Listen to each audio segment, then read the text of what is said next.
Welcome to the Stories of Northern Life from the Sault Ste. Marie Museum.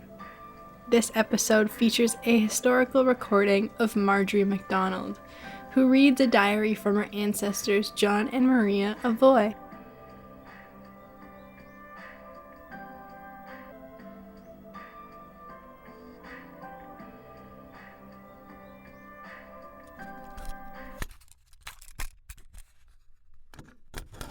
From the past, leaves from Grandfather Evoy's diary.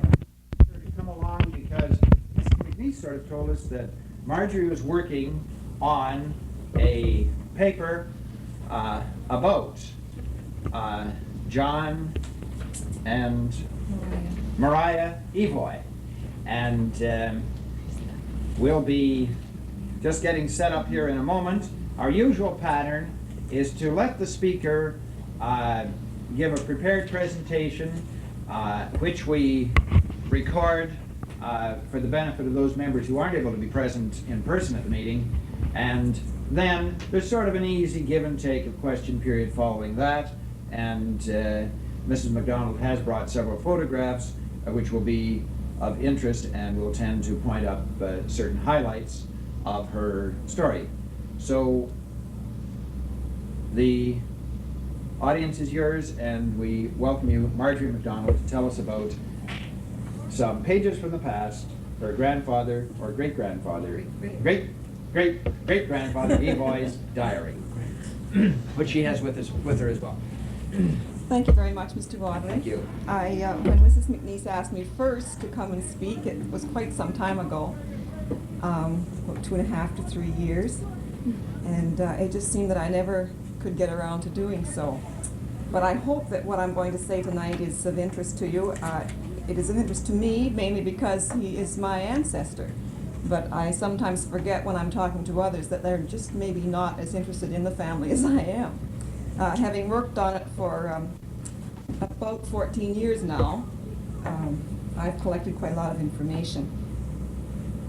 I'll just give you an outline here. This is Grandpa John and Grandma Maria. This again is this gentleman, and this is an earlier picture of him and his wife. This is the house that he built first in Bar River, which became the post office. A picture of his son and his wife, a little family photograph. I have the coffin plate off of his grave, and don't ask me why it was removed, because I have no idea. It shows you he even did the engraving himself before he died so that it would be ready. But of course the rest of it wasn't filled in, the bottom part, when he died. He just did his name at the top. I have here the copy of the boat list that lists John Evoy and his brothers when they came out. And this is a book I kept my powder dry, which probably a lot of you are familiar with. It was written by Dr. John Coburn, and in the back part, Heroes of Faith and Action, he has a story on John Evoy as well. This is the priceless gem itself. It's very small, just like a little testament. It was written in 1876. And this one is one of 3 diaries that we have written by John's son William, my great-grandfather, and he carried these on. His were different. Each page was a month, each day's activities were written down. It was just a journal, and I don't know how many years he kept them on, but the 3 that we have are covered from 1903 to 1924 when he died. So, but they are a chronicle of life in Bar River, Sylvan Valley, Echo Bay, Deborah, and all over. I'm going to start at the end, which sounds a little weird, but anyway, this is the way I'm going to do it. I'm quoting, "His father died at 6 p.m., and now my best earthly friend is gone. And again laid the mortal remains of poor father to rest beside Sophia, never to see his dear, kind face again on earth." These were the words written by William Evoy on his father's death, May 11th, 1903. And they tell us in what regard John Evoy was held by his family and all who knew him. If I start speaking too quickly, which I am prone to do quite often, will you raise your hand and tell me to slow down? I'll give you a little background. During the year 1817, the British government announced free passage to Canada. This offer was supposed to help conditions in both countries, since economic distress existed in Ireland, and the officials in Canada feared another American invasion after the War of 1812. So they requested settlers to populate Upper Canada.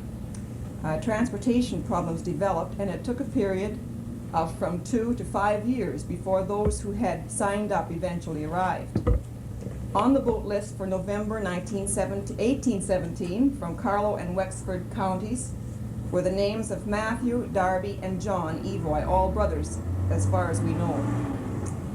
With the delay, however, Matthew and Darby did not emigrate till 1821, and John, Sr., this is, his wife and 3 children, in 1826. Elizabeth was the oldest of these children, being born in 1816, John, my great-great-grandfather, in 1818, and another sister later than that, and we don't know anything about her at all. It was a practice in the Evoy family to name the firstborn son John, which makes it very confusing. And then to add to the confusion, both father and son Johns married Mariahs. It seemed that the government apparently settled people of the same religion together in the same townships. And from the census of 1851 and 1841 for Carleton County, it showed people of Huntley and Marlborough and Goulburn townships as being predominantly Protestant of Wesleyan Methodist or Church of England descent. And then in the neighboring townships, such as Gloucester, they were predominantly Roman Catholic. So it seemed to be a practice then to group them together. And it was here in Huntley Township that the Evoy family and several other Irish families settled. And they were listed in the census of 1841 for Canada West. In the papers of Philemon Wright of that year, it showed a John Evoy serving in Flank Company number 27 of the 1st Carleton Militia Volunteers.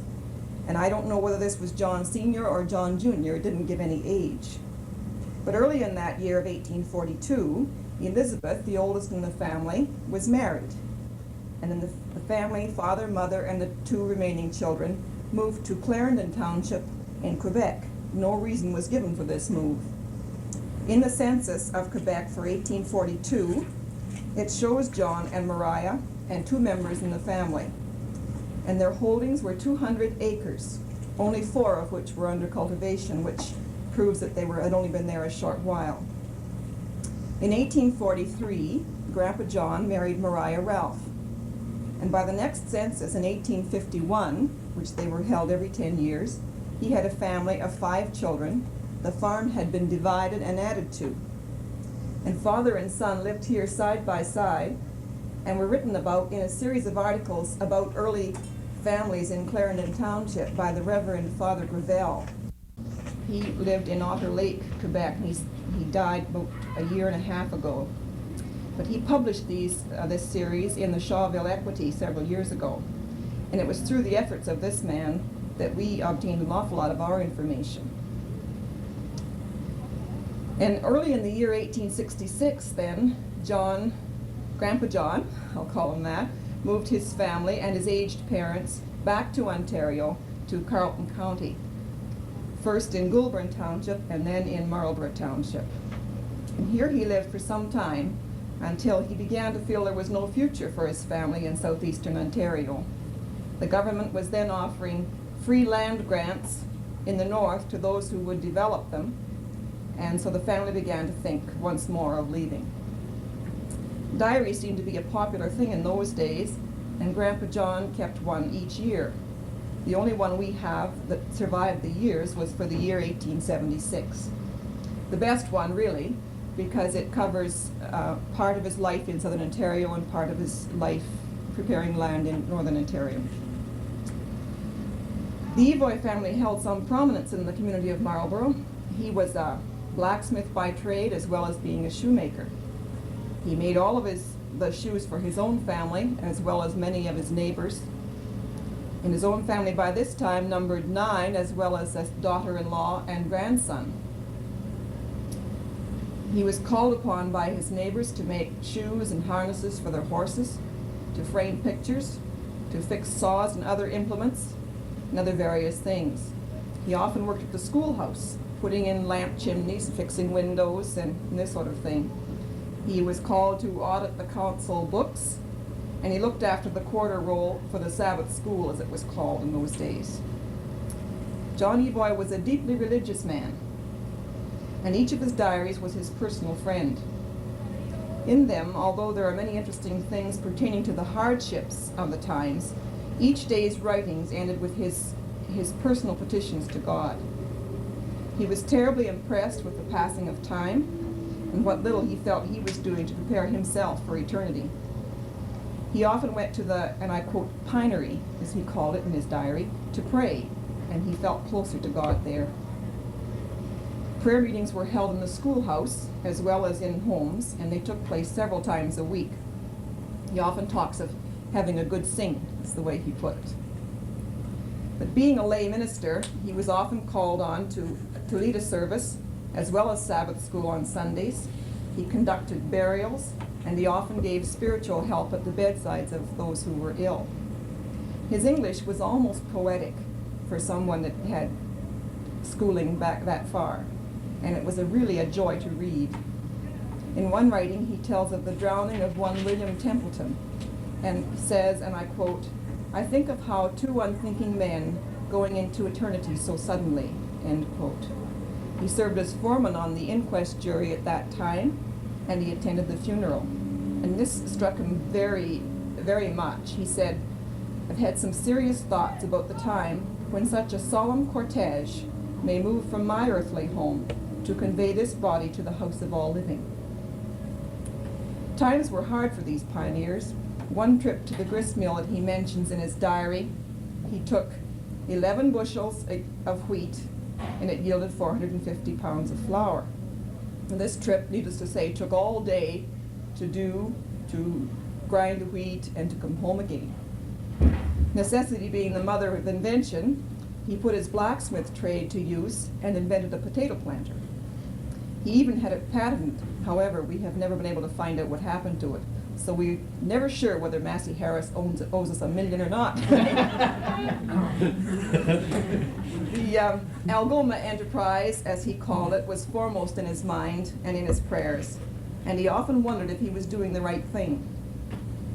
He was a man in his 50s by this time, with quite a family, and it was really something to take on a venture such as this. But finally, on April 23rd, his second oldest son, William, and another man left for Algoma. After several letters back and forth, John decided to go north himself to help. And on July 25th, he traveled to Collingwood and there boarded the Sir Francis Smith for Algoma. The next writings in the diary, for some reason, he mistook the book that he had been writing in for another one, and he refers to it for these writings turned to the book for 1875, so we know that there were previous ones and possibly others. But anyway, the next writings start August the 2nd in Sault Ste. Marie, where he and William are working for a certain Mr. Curry, earning enough money by working in the blacksmith shop to buy provisions and obtain a rowboat to get to Bar River.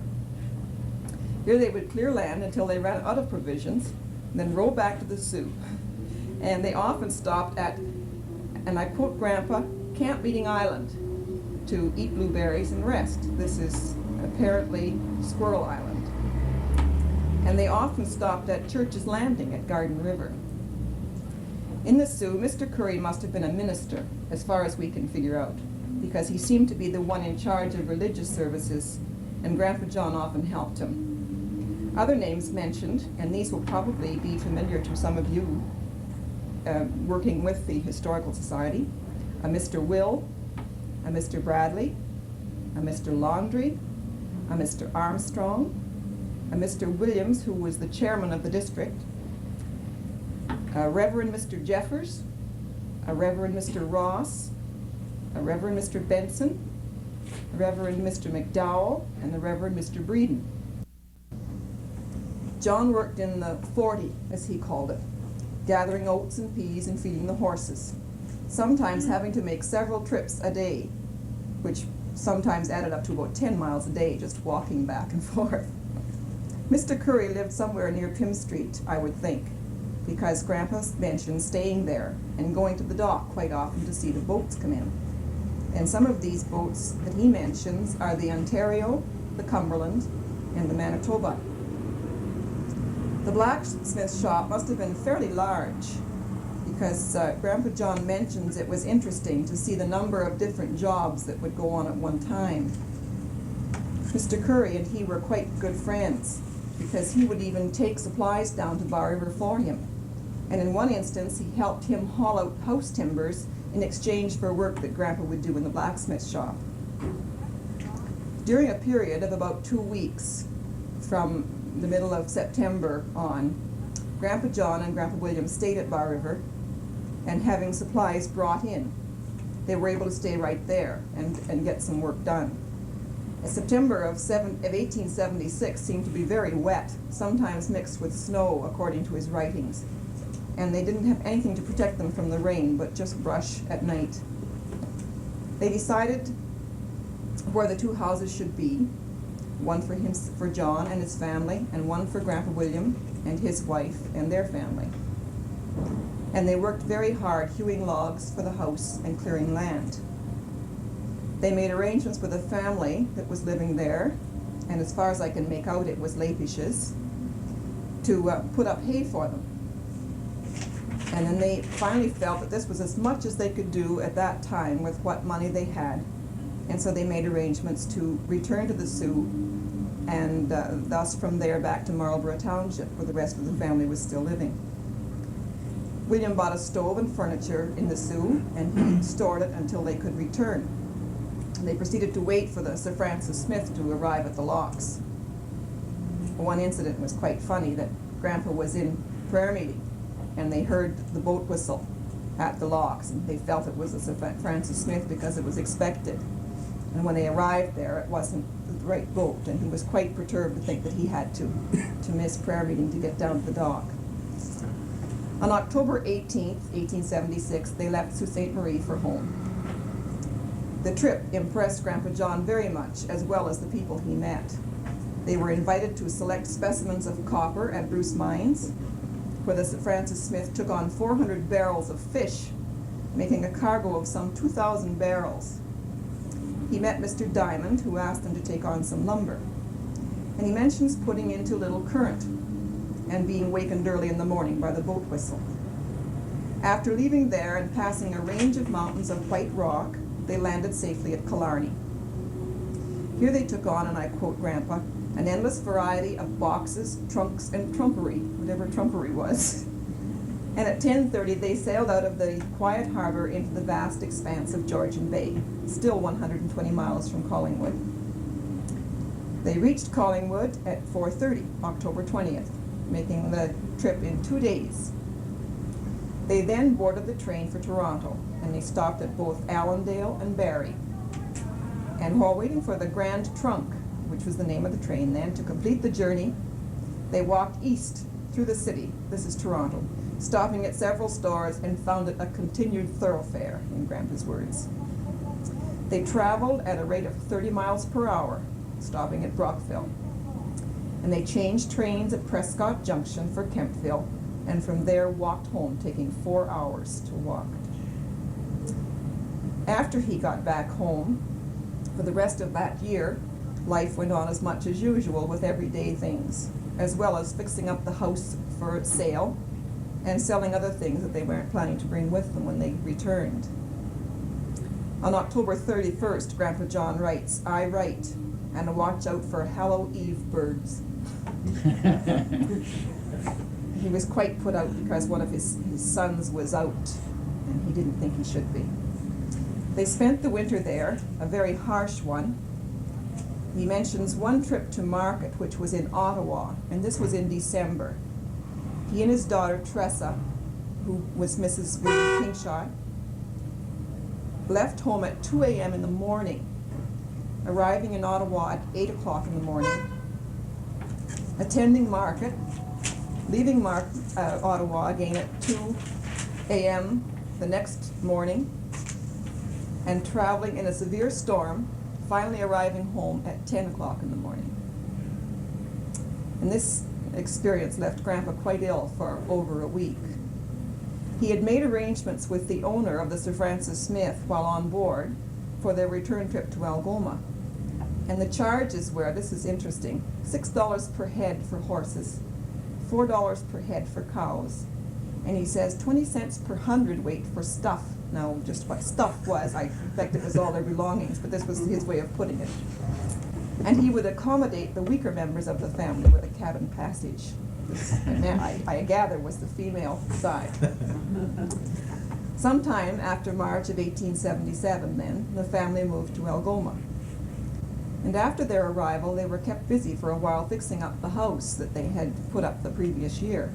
It had neither windows nor doors at first, and heavy blankets were used to cover these openings at nights. William and his wife and son remained in the Sioux until the second child was born, and then their house was built. And then he moved to Bar River in the summer of 1877, and the family was together once more. In Bar River, John Evoy once again became known for his ability as a blacksmith, bringing with him all his own tools. He also had the foresight to bring with him a pair of forceps, and often had to pull teeth for his family as well as others in the community. His deep religious convictions caused him to hold services in his own home because there was no church in the area. Soon friends and neighbors came from quite a distance to attend these services, or classes as they were often called. He loved to sing, and his son William had quite a good voice. This love of singing has come down right through the family. The nearest post office was Garden River, and in 1885, Grandpa John applied for and received permission to set up a post office in his own home, which he ran for many years. At the age of 83, he developed gangrene in one foot and had to have part of his leg amputated. He survived the surgery and even made his own wooden leg so that he could get around easier.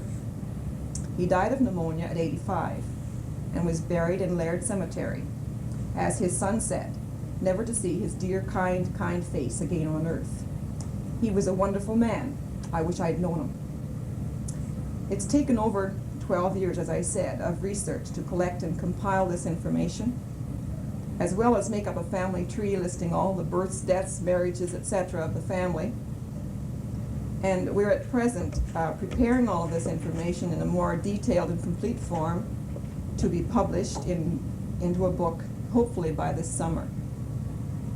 2 of John Evoy's grandchildren are still living. One, my grandmother, Mrs. Edith Stewart, who was born in 1877 in Sault Ste. Marie, and my uncle, Mr. Ralph Evoy, born in 1892. And reunions are held each June for the 200 or so descendants that still live in this area. Now, I think that concludes my talk. If you would like to ask me questions, go ahead.